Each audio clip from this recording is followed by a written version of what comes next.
What's up, everybody? Welcome to the channel today. It is Saturday. We got dry weather. It's not exactly warm. Fall's hitting us very quick, which is not really great because I still have a bunch of work that I'd like to get done to this car before it turns 30 degrees and snowy. But today we're going to try to fix this whole lack of full throttle issue. All my diagnostic work has been pointing to the mass airflow sensor, which I have a new one right here from Ford. However, I was thinking the other night about it, and before I replace that, I'm going to go against my diagnosis, and I'm going to go with a gut instinct here, and I'm going to replace this idle air control valve, which these commonly go bad on Fords. It's only 2 bolts, 2 vacuum hoses. It's not going to take more than a couple minutes to do it, so I'm going to try that first. I'm going to replace that, see if we get the full throttle issue fixed. If so, then this isn't needed yet. If not, then we'll move on to this. However, I do think that this is going to be our issue, so we're going to replace that today. We got an 8mm socket on a 1/4" drive ratchet, flathead screwdriver to undo the clamps. We are going to undo the battery first. It's very important whenever you're working with switches and sensors on the motor. You don't need to short anything out. Just disconnect the battery. I know you'll have to set your presets on your radio again, but that's really not a big issue versus doing some damage to the computer or another sensor on the car. So we're going to do that. We're going to undo that. We're going to get this torn apart, and then I'll show you that before we go ahead and put the new part on. Alright, everybody, welcome back. Battery is disconnected. We got the old idle air control valve off. As you can see, there's some carbon buildup in that one hole, so that's a pretty decent sign that there was an issue there. And here we go. We have the old idle air control valve to the right, new one to the left. Sun's making a little bit of a shadow, but as you can see, if you look in the hole on the one here on the left, you can see the valve is in a closed position when off. That's the way it should be. Look in here at the old one, all you see is carbon. You do not see a valve in the closed position. That to me says I was right. You can see the old gasket here, not in the best shape. We're going to replace that with this new one right here. We're going to clean out that carbon inside the throttle body first.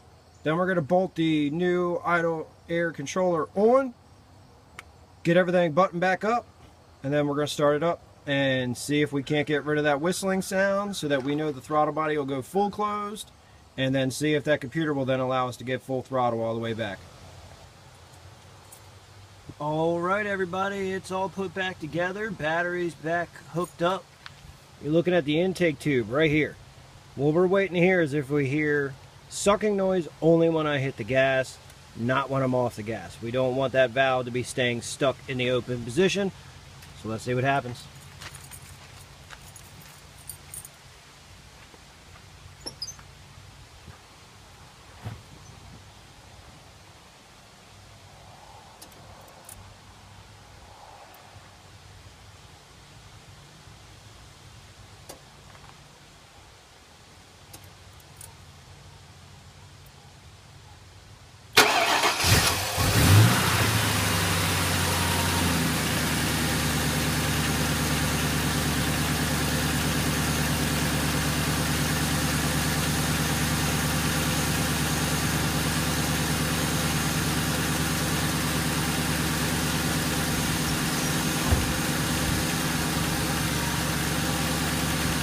Well, she seems to be idling pretty good.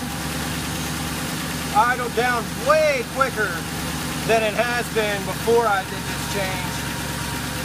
Very smooth idle. I'm not hearing that sucking noise. So now we're going to hit the throttle and see if it'll stay open or if it'll go back closed when I want it to.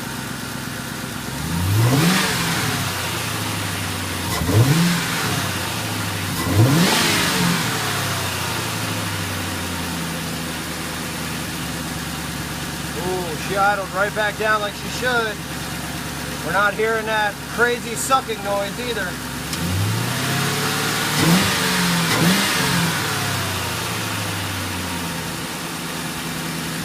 seeming a lot happier, guys. I think we're gonna have to take her for a spin.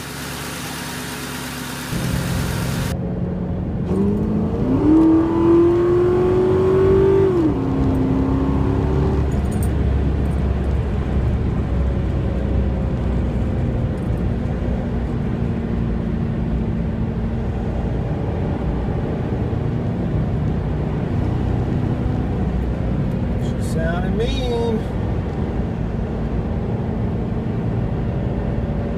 What do you guys think?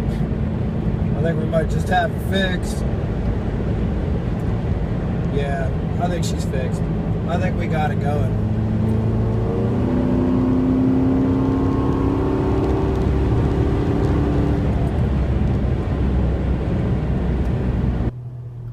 Alright guys, here we go. Nice straight bit of road. Let's see if we can't get some fun done.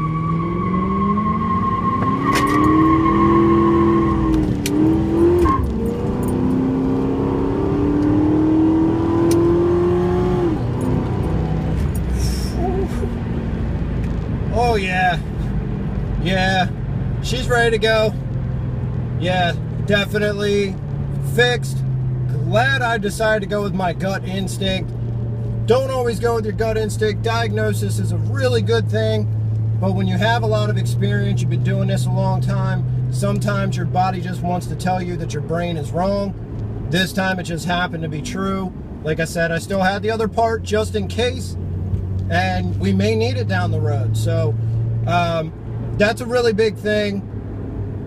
Don't just guess. Try to really check the situation out. Really dig in deep, and you won't be chasing your tail for a long time. As you see, took me one part, couple of minutes, and we got her fixed. Well guys, there you have it. Took about 50 bucks and maybe a half an hour of my time, and we got her fixed. She's running a lot better, pulling a lot harder, downshifting a lot better, idling at stops a lot better. I'm not hearing the intake sucking air when it shouldn't be. It doesn't have that nasty exhaust smell like it's running too rich. I feel like it was a total fix. So the next step is to start having some fun with it now that we know she's working okay. And then we'll break it again, and then we'll figure that out, and we'll fix that, and then we'll do some more fun, and then we'll break it again, and so on and so on and so on, because guess what? It's a Ford, so luckily I have tools and I know how to work on it. Thumbs up the video, subscribe to the channel, alerts or die. Tomorrow, we're going to have a little more fun. We're going to do another video. See you guys.